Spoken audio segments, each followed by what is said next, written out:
კერძო საბანკო დავალიანების მქონე პირებმა დღეს ევროპის მოედანზე მორიგი საპროტესტო აქცია გამართეს. აქციის მონაწილეთა მოთხოვნა უცვლელია გრძელვადიანი და დაბალპროცენტიანი სესხების გაცემა.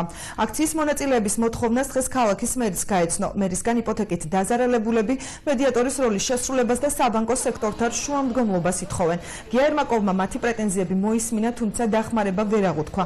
ქალაქის მერის თქმით ეს მის კომპეტენციას სცილდება, თუმცა მისივე ინფორმაციით ამ საკითხზე მოქმედი ხელისუფლება მუშაობს. ქალაქის მერმა შეხვედრაზე ყურადღება სოციალური და იაფი სახლების პროექტზე გაამახვილა. აქციის მონაწილეების ინფორმაციით, ბოლო 10 დღის განმავლობაში გამოსახლების თაობაზე შეტყობინება 30 ოჯახს მიუვიდა.